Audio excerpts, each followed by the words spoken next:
അർജുൻ വന്നു എന്നറിഞ്ഞ് വീടിൻ്റെ മുകളിൽ നിന്ന് സ്റ്റെപ്പ് ഇറങ്ങിയിട്ട് സ്റ്റെയർ കേസ് ഇറങ്ങിയിട്ട് രാഹുലിന് വരുന്നുണ്ട്. ഒരു പാളയുടെ വലിപ്പമുള്ള ഒരു ബെൽറ്റുമായിട്ടാണ് പുള്ളി വരുന്നത്. നമുക്ക് കണ്ടിരിക്കാനായിട്ട് പറ്റത്തില്ല, ആ മാതിരി കട്ട സീനാണ്. ഹായ് ഫ്രണ്ട്സ്, എല്ലാവർക്കും അഡ്വക്കേറ്റ് അഞ്ജലിയുടെ ഏറ്റവും പുതിയ പ്രൊമോയുടെ റിവ്യൂയിലേക്ക് സ്വാഗതം കേട്ടോ. അപ്പോൾ ഇന്നത്തെ പ്രൊമോ വന്നപ്പോൾ എനിക്ക് ആദ്യം മനസ്സിലേക്ക് വന്നൊരു കാര്യം ഞാൻ നിങ്ങളോട് പറയാം. നിങ്ങൾക്കും അങ്ങനെ തന്നെ ആയിരിക്കും വന്നിട്ടുണ്ടാവുക. നാളത്തെ എപ്പിസോഡ് കണ്ടിരിക്കാൻ കുറച്ച് പാടാണ് എന്ന്. കാരണം നമ്മുടെ അർജുനെ ബെൽറ്റ് വെച്ച് തലങ്ങും വിലങ്ങും അയാൾ എന്താ ശരിക്കും തന്നെ ചെയ്യുന്നതല്ലേ, തലങ്ങും വിലങ്ങും അയാളൊരു ഇത്രയും പ്രായമുള്ള കാര്യങ്ങൾ തീരുമാനിക്കാൻ അറിവും വിവേകമുള്ള സ്വന്തം മകൻ അയാൾ എന്താ ചെയ്തു കൂട്ടുന്നത് ശരിക്കും ഞാൻ ആലോചിച്ച് പോയി. ചുമ്മാ ബെൽറ്റ് വെച്ച് തലങ്ങും വിലങ്ങും അടിക്കുകയാണ്. സ്വന്തം ഈ മക്കളെ പറ്റി ഇയാൾ എന്താണ് വിചാരിച്ചിരിക്കുന്നത്? ഇയാളുടെ അടിമക്കണ്ണായിട്ട് ജീവിക്കുന്ന ജീവനുള്ള ജീവികളാണോ? ആ ഒരു രീതിയിലാണ് ഈ രാഘവനുണ്ണി നമ്മുടെ അർജുനോടൊക്കെ ബിഹേവ് ചെയ്യുന്നത്. അബിയുടെ അവസ്ഥയും മറിച്ചൊന്നല്ല. അയാൾ മക്കളെന്ന രീതിയിൽ ഒരു പരിഗണനയും കൊടുക്കുന്നില്ല. അയാളാണ് അവിടുത്തെ ചക്രവർത്തി. അയാൾ തീരുമാനിക്കണം, അയാൾ ജീവിക്കണോ ഒരാൾ മരിക്കണോ എന്നൊക്കെ അയാളങ്ങ് തീരുമാനിക്കണം. ആ ഒരു രീതിയിലാണ് പുള്ളിയുടെ ആ ഒരു സെറ്റപ്പൊക്കെ. അപ്പോൾ ഇന്നത്തെ ആ പ്രൊമോ കണ്ടു കഴിഞ്ഞപ്പോൾ ശരിക്കും വെറുപ്പ് തോന്നിപ്പോയി കേട്ടോ ആ പുള്ളിയോട്. അത്ര സുഖകരമായൊരു പ്രൊമയല്ല.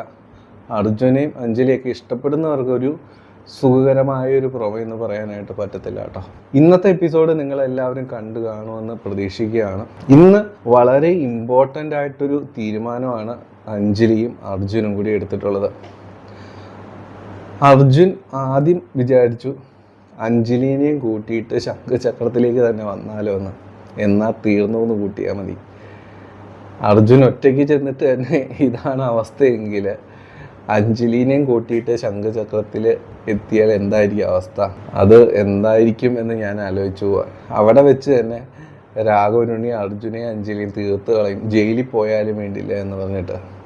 അതായിരിക്കും സംഭവിക്കാനായിട്ട് പോവുക. നമ്മുടെ അഞ്ജലി എടുത്തൊരു തീരുമാനം എന്ന് പറയുന്നത്, അഞ്ജലി അർജുനോട് പറയുകയാണ്, ഞാനൊരു തീരുമാനം എടുക്കാം, നമുക്ക് അങ്ങനെ ചെയ്യാം, നമുക്ക് നമ്മുടെ വീടുകളിലേക്ക് തന്നെ തിരിച്ചു പോവാം. എന്തൊക്കെ പറഞ്ഞാലും നമ്മൾ ഭാര്യ ഭർത്താക്കന്മാരാണ് എന്നുള്ളൊരു കാര്യം രാജീവ് മറന്നു പോകരുത്. രാജീവ് എന്ന് പറയുകയാണ്, അത് മനസ്സിലെപ്പോഴും ഉണ്ടാവണം. നമ്മൾ തിരിച്ച് വീടുകളിലേക്ക് പോയിട്ട് കാര്യങ്ങളൊക്കെ പറഞ്ഞ് മനസ്സിലാക്കിക്കാം. എൻ്റെ അച്ഛൻ എന്താണെങ്കിലും എന്നെ മനസ്സിലാക്കാതെ ഇരിക്കത്തില്ല. ആ ഒരു കോൺഫിഡൻസ് നമ്മുടെ അഞ്ജലിക്കുണ്ട് കേട്ടോ. വേറെ ആരും മനസ്സിലാക്കിയില്ല എങ്കിലും നമ്മുടെ അഞ്ജലിയുടെ അച്ഛനത് നമ്മുടെ അഞ്ജലി മനസ്സിലാക്കാതെ ഇരിക്കത്തില്ല.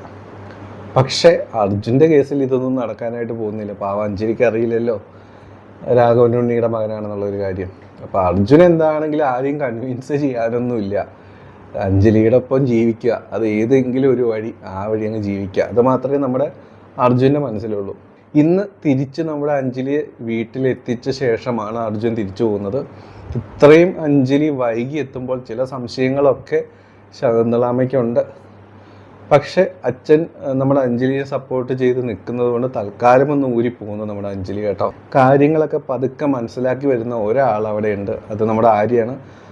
ആര്യക്ക് ചില സംശയങ്ങളുണ്ട്. അഞ്ജലി പറഞ്ഞ പല കാര്യങ്ങളും, അതായത് പത്മേനെ കൊണ്ടാക്കിയെന്ന് ഉറപ്പ് വരുത്താൻ വേണ്ടി അവിടെ വെയിറ്റ് ചെയ്താണ്, അതാണ് ലേറ്റ് ആയത്, ഫോൺ ഓഫായിപ്പോയി, 1% ചാർജ് ഉണ്ടായുള്ളൂ, അങ്ങനെയൊക്കെ പറഞ്ഞ പല കാര്യങ്ങളും നട്ടാൽ മുളയ്ക്കാത്ത നുണകളാണ് നമ്മുടെ അഞ്ജലി പറഞ്ഞിട്ടുള്ളത്. ഇത് കേട്ടപ്പോൾ തന്നെ നമ്മുടെ ആര്യയ്ക്ക് ഏകദേശമൊക്കെ കാര്യങ്ങൾ മനസ്സിലായി, ഇത് മുഴുവൻ കള്ളാണെന്നുള്ള കാര്യം. നമുക്ക് ആര്യയുടെ മുഖഭാവത്തിൽ നിന്ന് അത് മനസ്സിലാക്കാൻ പറ്റിയിട്ടുണ്ടായിരുന്നു. ഇന്ന് പ്രൊമോയിൽ നമ്മൾ ആദ്യം കാണുന്ന സീൻ എന്ന് പറയുന്നത്, നമുക്കറിയാം ഇന്ന് എപ്പിസോഡിൽ സംശയ കണ്ണുകളോടെ ആര്യ നോക്കിയിട്ടുണ്ടായിരുന്നു. അപ്പോൾ അഞ്ജലി ഇങ്ങനെ നിൽക്കുമ്പോൾ അഞ്ജലിയുടെ നെറ്റിയിൽ ഇങ്ങനെ ഇത് കുങ്കുമം, നമ്മുടെ അർജുൻ ചാർത്തിയ കുങ്കുമം കാണും.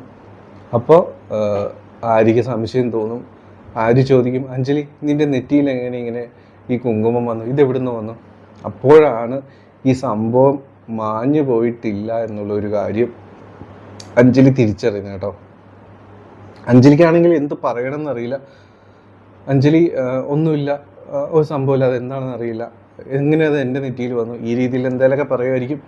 എന്താണെങ്കിലും ആര്യയുടെ ആ ചോദ്യത്തിൽ നിന്നും ഒഴിഞ്ഞു മാറിയിട്ടാണ് അഞ്ജലി പോകുന്നത് എന്ന പ്രൊമോയിൽ കാണാം. പക്ഷേ ഈ ഒരു കേസിൽ എന്ത് ഒഴിഞ്ഞു മാറാനായിട്ടാണ് അഞ്ജലിക്ക്? എന്താണെങ്കിലും അഞ്ജലിക്ക് ഉണ്ടായ കാര്യങ്ങളൊക്കെ ആര്യയോട് തുറന്നു പറയേണ്ടി വരും.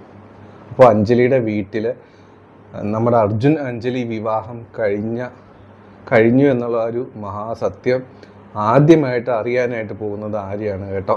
അഞ്ജലിയെ വീട്ടിൽ കൊണ്ടാക്കിയ ശേഷം നമ്മുടെ അർജുൻ തിരിച്ച് ശംഖുചക്രത്തിലേക്ക് തന്നെയാണ് പോയിട്ടുള്ളത്. അത് ശരിക്കും ഒരു മഹാസംഭവം തന്നെയാണ് കേട്ടോ. ഈ ഒരു സീൻ കണ്ടപ്പോൾ ഞാൻ ആദ്യം മനസ്സിൽ ആലോചിച്ച ഒരു കാര്യം, എവിടുന്ന് വന്നു കുട്ടി നിനക്ക് ഈ ധൈര്യം? ഈ ഒരു ധൈര്യം ചാൾസ് ശോഭരാജിൽ മാത്രമേ കണ്ടിട്ടുള്ളൂ എന്ന് ആ സിനിമ ഡയലോഗ് പോലെ ആയിപ്പോയി. ഇത്രയും ധൈര്യം നമ്മുടെ അർജുന് എവിടുന്ന് വന്നു? അർജുന് വേണമെങ്കിൽ അമ്പാടിയെ ഫോൺ വിളിച്ച് കോണ്ടാക്ട് ചെയ്ത് അങ്ങോട്ട് മാറി നിൽക്കായിരുന്നു, അല്ലെങ്കിൽ വേറെ എവിടെയെങ്കിലൊക്കെ പോയി നിൽക്കായിരുന്നു. ഈ ഒരു അവസ്ഥയിൽ ഇത്രയും ധൈര്യത്തോടു കൂടിയിട്ട് ശംഖുചക്രത്തിലേക്ക് തന്നെ പോകാനുള്ള ധൈര്യം നമ്മുടെ അർജുൻ എവിടുന്ന് വന്നു എന്ന് ഞാൻ ആലോചിച്ചു. എന്താണെങ്കിലും കിട്ടാനുള്ളത് വഴിയിൽ തങ്ങില്ല. അർജുൻ തിരിച്ച് ശംഖുചക്രത്തിൽ ഇത്ര പെട്ടെന്ന് എത്തുമെന്ന് രാഘവനുണ്ണി പോലും സ്വപ്നത്തിൽ വിചാരിച്ചിട്ടുണ്ടാവില്ല.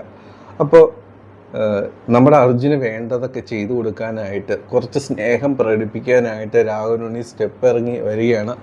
ആ സ്നേഹപ്രകടനത്തിന് വേണ്ടിയിട്ട് പുള്ളി ഒരു പാള പോലുള്ള ഒരു ബെൽറ്റുമായിട്ടാണ് ഇറങ്ങി വരുന്നത്. അത് കൊണ്ടുവന്നിട്ട് നമ്മുടെ അർജുന് തലങ്ങും വിലങ്ങും അടിക്കുകയാണ്. അത് കണ്ടിരിക്കാൻ കുറച്ച് സീനാണ് കേട്ടോ. ശരിക്കും നമുക്ക് വിഷമം തോന്നുന്ന ഒരു സംഭവമായിരിക്കും നാളെ നടക്കാനായിട്ട് പോകുന്നത്. അർജുൻ എന്താണെങ്കിലും എതിർക്കാനൊന്നും പോകുന്നില്ല. എന്തെങ്കിലും ആകട്ടെ, എന്തൊക്കെയാണെങ്കിലും അഞ്ജലി ഭാര്യയായി കഴിഞ്ഞു. അതാണ് തൻ്റെ ഏറ്റവും പ്രധാന കാര്യം. പിന്നീട് ഇവരൊക്കെ കൺവിൻസ് ചെയ്യാൻ പറ്റും എന്നൊരു ചെറിയൊരു വിശ്വാസം ഉള്ളിൻ്റെ ഉള്ളിൽ എവിടെയോ നമ്മുടെ അർജുനുണ്ട്. അതുകൊണ്ട് ഇങ്ങനെ വെറും പട്ടിയെ പോലെ കിടന്ന് ഇങ്ങനെ തല്ലുമ്പോഴും നമ്മുടെ അർജുനൊന്നും പറയാതെ ഇങ്ങനെ നിൽക്കും, ആ അടി കൊണ്ട് നിൽക്കും. പക്ഷേ ഇതെല്ലാം കണ്ട് ബാക്കിയുള്ള പലരും അവിടെ വരുമ്പോഴും അവരാരും തടയില്ല കേട്ടോ. പക്ഷെ ഒരേ ഒരാൾ തടയും, അത് നമ്മുടെ ഗോവിന്ദനുണ്ണിയാണ്. അത് പ്രൊമോയിൽ നമുക്ക് കാണാനായിട്ട് പറ്റുന്നുണ്ട്. എന്തിനാണ് അർജുൻ ഇങ്ങനെ അടിക്കുന്നത് എന്ന് ഗോവിന്ദനുണ്ണി രാഘവനുണ്ണിയെ ചോദ്യം ചെയ്യുന്നുണ്ട്. അതിനുള്ള അധികാരം എന്താണ് രാഘവനുണ്ണിക്ക്? കാരണം ഇത്രയും പ്രായപൂർത്തിയായിട്ടുള്ള കാര്യങ്ങൾ അറിയാനും വിവേകവും എല്ലാം ഉള്ള അർജുന് സ്വന്തമായിട്ട് തീരുമാനങ്ങൾ എടുക്കാൻ കഴിവുള്ള അർജുനെ ഇങ്ങനെ തല്ലിച്ചതയ്ക്കാനായിട്ട് ഈ രാഘവനുണ്ണിക്ക് അച്ഛൻ എന്ന ഒരു അവകാശമാണോ യൂസ് ചെയ്യണത്? ഒരിക്കലും അത് പറ്റത്തില്ല എന്ന് പറഞ്ഞിട്ട് രാഘവനുണ്ണി ചോദ്യം ചെയ്യുകയാണ് നമ്മുടെ ഗോവിന്ദനുണ്ണി. അപ്പോൾ ഇത്രയും ഗോവിന്ദനുണ്ണി ചോദ്യം ചെയ്യുമ്പോൾ പുള്ളി അല്പം ഒന്ന് അടങ്ങി എന്ന് നമുക്ക് പ്രൊമോയിൽ കാണാം. എന്താണെങ്കിലും ഒരു കാര്യം പറയാതെ കേട്ടോ, നമ്മുടെ അഞ്ജലിയെ സ്വന്തമാക്കാൻ വേണ്ടിയിട്ട് ഒരുപാട് സ്ട്രഗിൾസ് നമ്മുടെ അർജുൻ സഹിക്കുന്നുണ്ട്.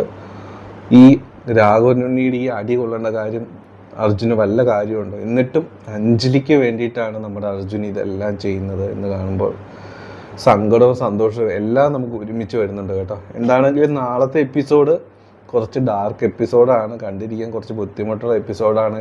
എന്താണെങ്കിലും രാവിലെ തന്നെ അതിൻ്റെ റിവ്യൂസും കാര്യങ്ങളൊക്കെ നമ്മൾ ഇടുന്നതാണ്. നിങ്ങൾ കാത്തിരുന്ന് കാണണം, സപ്പോർട്ട് ചെയ്യണം. നമ്മുടെ ചാനൽ ആദ്യമായിട്ട് കാണുന്നവർ ഒന്ന് സബ്സ്ക്രൈബ് ചെയ്താൽ വളരെ ഉപകാരമായിരുന്നു കേട്ടോ. ഇന്ന് ഒരുപാട് തവണ റിപ്പീറ്റ് ചെയ്ത് എടുത്തിരിക്കുന്നത്. ചുമ കാണാൻ ഒരു രക്ഷയില്ല. ഒരുപാട് ടേക്ക് വേണ്ടി വന്നു ഈ വീഡിയോയ്ക്ക് വേണ്ടിയിട്ട്. ഞാൻ ശരിക്കും പറയുകയാണെങ്കിൽ 10:30 കഴിഞ്ഞപ്പോൾ എടുക്കാനായിട്ട് തുടങ്ങിയത്. ഇപ്പോൾ സമയം 11:30 ആകാറായി. ഈ ഒരു സമയത്ത് പോലും എടുത്ത് തീരാൻ പറ്റിയിട്ടില്ല. പലതവണ ഇങ്ങനെ കട്ട് ചെയ്ത് റിപ്പീറ്റ് ചെയ്ത് ഒരു രക്ഷയില്ലാത്ത ഒരവസ്ഥയിലുള്ള. എന്താണെങ്കിലും നമ്മുടെ ചാനൽ ആദ്യമായിട്ട് കാണുന്നവരൊന്ന് സപ്പോർട്ട് ചെയ്യണം കേട്ടോ. അപ്പോൾ ടേക്ക് കെയർ, ബൈ ബൈ.